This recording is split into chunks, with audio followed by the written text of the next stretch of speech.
শুক্রবার মালতীপুর বিধানসভার অন্তর্গত রতুয়া ২ নম্বর ব্লকের বরকল মনসা মন্দিরে পুজো দিয়ে ভোট প্রচার শুরু করলেন বিজেপির উত্তর মালদার প্রার্থী খগেন মুর্মু। প্রচারে নারী নির্যাতন, দুর্নীতির কেন্দ্র, প্রকল্প লুঠের মতন বিভিন্ন ইস্যুতে সুর চড়ালেন রাজ্যের তৃণমূল সরকারের বিরুদ্ধে।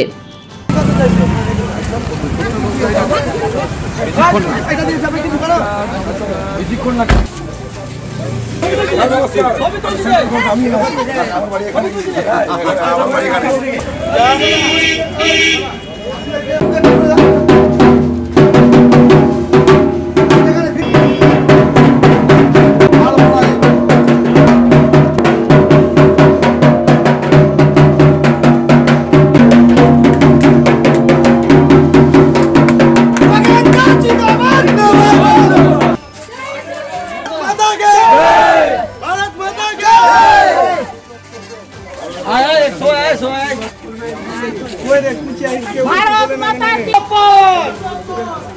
भारत माता के भारत माता की जय। भारत माता की जय। जिंदाबाद खगेंद्र, जिंदाबाद जिंदाबाद खगेंद्र, जिंदाबाद जिंदाबाद। जय श्री राम, जय श्री राम, जय श्री राम। भारत माता की जय, जय श्री राम। आजा आजा संगे आजा, तुमने आजा संगे आजा, तू आजा आजा सब आजा। जिंदाबाद जिंदाबाद भारत माता की जय। जय श्री राम, जय श्री राम। भारत माता की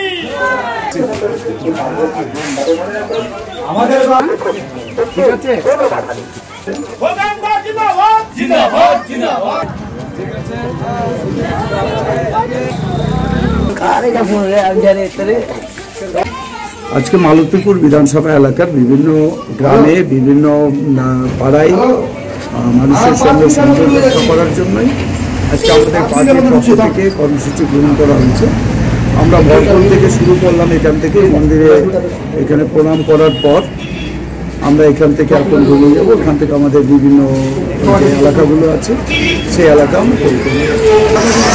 আমাদের এই সময়তে যে কাজটা আমাদের দেশের প্রধানমন্ত্রী নরেন্দ্র মোদীজি বিগত 10 বছরে যা করেছেন দেশের মানুষের জন্য, সারা দেশের মানুষের তাদের হচ্ছে যে বাড়িগুলোর কাছে মানুষগুলোর বাড়ি নেই, মাথার উপরে ছাদ দিয়েছেন প্রধানমন্ত্রী আবাস যোজনার মাধ্যমে। প্রত্যেকটা মায়েদের তাদের যাতে সুরক্ষা পায় সেই সমস্ত মায়েদের জন্য আমাদের দেশের প্রধানমন্ত্রী নরেন্দ্র মোদীজি আমাদের সমস্ত যে আমাদের সংসদে, বিশেষ করে আমাদের দুটোতেই বিধানসভা এবং লোকসভাতে আমরা এখানে নারীদের সংরক্ষণ, আমাদের আসন সংরক্ষণের যে ব্যবস্থা করেছেন। বিশেষ করে নারীরা এতদিন ধরে এই সুবিধা তারা কোনোদিন পাননি। আমাদের যেখানে আমাদের পশ্চিমবাংলায় নারীরা হচ্ছে অসুরক্ষিত, পশ্চিমবাংলায় নারীদের উপরে অত্যাচার চলছে, নারীরা আজকে হচ্ছে ধর্ষিত হচ্ছেন, খুন হচ্ছেন, নারীদের ইজ্জত লুট করা হচ্ছে। আমরা সন্দেশকালীতে দেখেছি কীভাবে নারীরা রাস্তায় নেমে তার প্রতিবাদ করেছেন। অর্থাৎ এই হচ্ছে পশ্চিমবাংলাতে যেখানে নারীরা পুরোপুরিভাবে অসুরক্ষিত, আমাদের দেশের প্রধানমন্ত্রী সেখানে নারীদেরকে সুরক্ষা দেওয়ার চেষ্টা করছেন, সংরক্ষণ করছেন আমাদের বিধানসভা এবং লোকসভাতে। আমরা আমাদের দেশের প্রধানমন্ত্রীর যে আজকে যে কথা 2014 সালে এবং 2019 সালে যে কথাগুলো মানুষের সামনে রেখেছিলেন, নির্বাচনী প্রতিশ্রুতি দিয়েছেন, সেগুলো পূরণ করেছেন। আজকে 370 ধারাও আজকে তুলে দেওয়া হয়েছে। আমাদের 3 তালাক, মহিলাদের বিশেষ করে যে মুসলিম মহিলাদের একটা যে 3 তালাকের মতো একটা প্রথা ছিল, যে প্রথার ভেতর দিয়ে নারীরা সেখানে হচ্ছে যে কোনো মুহূর্তে তাদেরকে ব্যবহার করা হয়েছে শুধু, তো 3 তালাক আজকে তুলে দেওয়া হয়েছে। আমাদের ভব্য রাম মন্দির তৈরি হয়েছে অযোধ্যাতে, যেখানে ভগবান শ্রীরামচন্দ্রের প্রাণ প্রতিষ্ঠা হয়েছে। 500 বছরের মানুষের যে তাদের যে চাহিদা, তাদের যে মানুষের যে লক্ষ্য, সেটা আজকে পূরণ হয়েছে। আমরা আমাদের রাজ্যের যেভাবে মানুষ সব দিক থেকে লুট হচ্ছেন, অর্থাৎ কেন্দ্রীয় সরকারি প্রকল্পগুলো থেকে লুট হচ্ছেন। আমরা এই লুটেরাদের বিরুদ্ধে প্রচার করব। সমস্ত জায়গাতে দুর্নীতিতে আমাদের পশ্চিমবাংলা পুরোপুরিভাবে দুর্নীতিতে পরিপূর্ণ হয়েছে। দুর্নীতি একেবারে প্রকাশ্যে চলে এসেছে, যে এখানে কোটি কোটি লক্ষ টাকার পাহাড় তৈরি হচ্ছে তৃণমূল কংগ্রেসের তাদের নেতা মন্ত্রীদের ঘরে।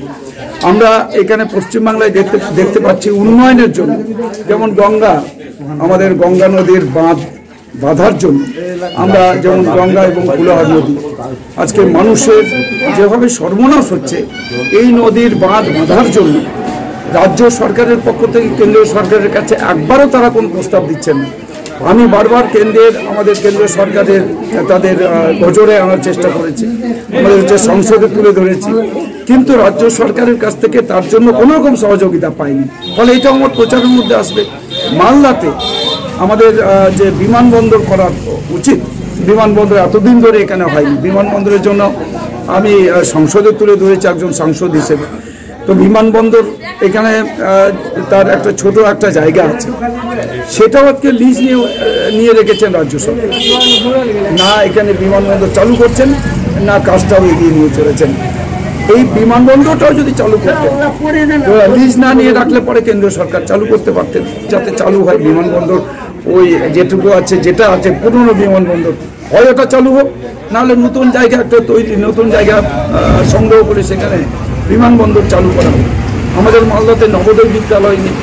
নবোদয় বিদ্যালয়ের জন্য আমার একটা হচ্ছে রাবিতারকে আমি এখানে জায়গা আমরা ঠিক করেছিলাম, ওল্ড মালদাতে একটা জায়গা আমরা ঠিক করেছিলাম। সেই জায়গা আমরা এইখান থেকে যেভাবে প্রস্তাব করা হয়, ডিএমের মাধ্যমে প্রস্তাব করে পাঠিয়ে। পাথর ছাড়াই প্রতিকার সম্ভব। মালদার প্রাচীনতম ভৃগু বংশ জ্যোতিষী পণ্ডিত এস শাস্ত্রী। দাম্পত্য সমস্যা, বিবাহে বাধা, ব্যবসায় অবনতি, পরীক্ষায় অকৃতকার্যতা, ভাগ্য গণনা, গোষ্ঠী বিচার, ঠিকুচি গোষ্ঠী এবং মৃত্যু ছাড়া সকল সমস্যার সমাধানের জন্য যোগাযোগ করুন জগদম্বা জ্যোতিষ কেন্দ্র, বিবেকানন্দ স্কুলের পাশে, মালদা।